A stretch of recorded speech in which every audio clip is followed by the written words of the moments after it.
In this video, I'm going to solve your problems with rambling on and on and on and on and on. Greg. Hey everybody, I am Greg, and this channel is dedicated to those small YouTubers. I want to help them out because guess what? I'm a small YouTuber as well. So we're going to help each other out to improve and to succeed, because guess what? That's what it's all about, succeeding and not failing. If that sounds great to you, why don't you consider subscribing to me? So whenever that we're having to put on some presentation, maybe it's some sort of public speaking engagement, or maybe it's YouTube. The problem with a lot of us is that sometimes it's really hard to stay on point. I know for me, I can get off on a tangent and then I start like stumbling through my words and I just start mispronouncing words, as you probably saw in my last video on the YouTube ads. Yes, so I'll even make up my own words because, hey, why not? It's my own language, right? But when it comes to keeping people's attention, we have to stay on point. And so in this video, I'm going to show you how to stay on point. Speaking of points, I have 5 points that I think will help you to be a more effective public speaker. And I know what you're saying. This dude sounds so southern and country. How is he going to tell me about public speaking? Well, I just enjoy the irony in it all. So let's get started, shall we? Number one, the first thing that I would do is go ahead and write out your script. Now, here's the thing.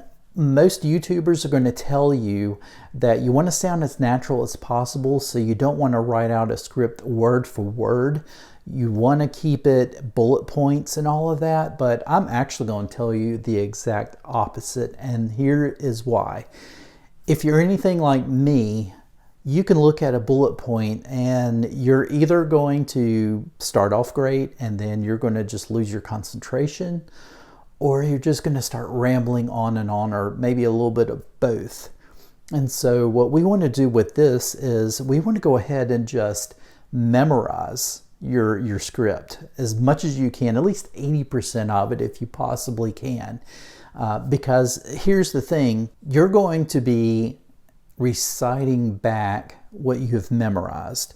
But certainly, just like, in your school plays back in elementary school, you don't want to just sit there and be like, Billy really enjoyed Christmas and so do I. Obviously not. You're going to want to be able to put some emotion into it, and you want it to be as natural as possible. But what I'm trying to get at is you want to train your mind to focus on that one point that you're trying to make. And so that's the reason why that I'm saying you should consider writing out your full script. Secondly, and I've already touched on this, but go ahead and try to memorize that script. Because if you're memorizing that script, you're going to be able to break it down into your mind. And you're going to be, what I'm trying to say is, you're going to be able to break it down to where you're focusing on spitting out what you put on paper or typed in Word or whatever the case may be. And by doing that, you're not going to have your mind focused on other things. You're right now trying to focus on what it is that you have written out and to try to express that to your listeners or viewers. The third thing is you want to be able to do this by segments. You want to break down your scripts into different segments. For instance, you see how I'm doing this. I'm doing a 5-point video on how to become a better public speaker and how to not ramble as much. Well, that's 5 segments that I can break this into. So what I'm actually trying to do for my own video for this is to make sure that I give you the information into segments and there's pauses. You want to be able to put out your information, pause, collect your thoughts, go on to the second segment instead of trying to run and to rush all through it, because you want to be able to keep the attention of your viewers, but at the same time, you want to be able for it to be effective, you want people to understand what you're saying, and it's going to cut down on like slurring your speech and, you know, maybe making up words like I'm often doing. And it also helps to try to slow things down in your mind and to slow yourself down so you can not be as frustrated and nervous when you're in front of the camera. You want to just slow it down. You just want to concentrate on bits and segments. And I believe that that's going to be able to make your presentation a lot more successful and a lot more understandable. So where are we at? Are we at number 3 or 4? I think we're at number 4. Yes, I believe we're at number 4. So the fourth thing that I would do is try not to skip ahead in your mind. Now this may sound kind of like a repeat of what I just said, but try not to skip around with what you're going to say in your mind. You want to stick to a plan, and you want to stick to your presentation. And that's why it's very important to do the segments, because you want to live within that segment. You don't want to even think about what you just said or what you're going to say, but just concentrate on what you're saying right now. Put it to you like this.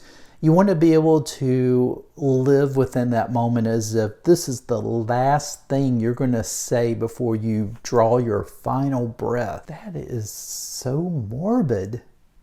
What is wrong with me drawing your own breath? But that's the thing. If you focus on breaking it down and living within that moment of your presentation, then you're going to sound more interesting or sound more interested into what you're trying to say. And you're going to want to put as much effort into each thing. You don't want to just kind of, glaze over some certain points of your presentation, because people are going to lose interest. And that's the thing. You want to keep their interest. So before I get to the fifth and final point, I just really hope that you guys are appreciating and enjoying what I'm putting out. I'm really all about wanting to help people, especially in YouTube, but I really want them to become better presentators. Hey, I've just made up another word. Presentators. It sounds like something with potatoes. But I just want people to be more effective on YouTube, because that's my passion as well. I want to be able to share on YouTube. I love the whole video process, and I love making videos. And sometimes I do feel like my videos could be pointless, but I don't know. I enjoy it all, and I just want to share in that experience, but I also want to get all of you to enjoy the whole process as well. So if that sounds great to you, I would consider you possibly subscribing to my channel, because I think that my channel is really going to provide you a lot of good information, and hopefully, if not anything else, it's going to provide you some entertainment. The fifth point I want to make is you want to be able to understand the flow of your videos or the flow of your presentation. Let me explain what I'm saying. All right, so when you're doing YouTube videos, you're going to tend to maybe use J cuts and L cuts and zoom ins and zoom outs and crops and that sort of thing. And I'll plan to go over all of that and what all that means in a future video. But basically what I'm trying to say is you want to be able to pause in your presentation when you feel like you're going to the next chapter, or when you feel like there's going to be an edit or a cut in your video where it's going to make it a lot easier in post-production. So you're going to want to be able to understand the flow of how your video is.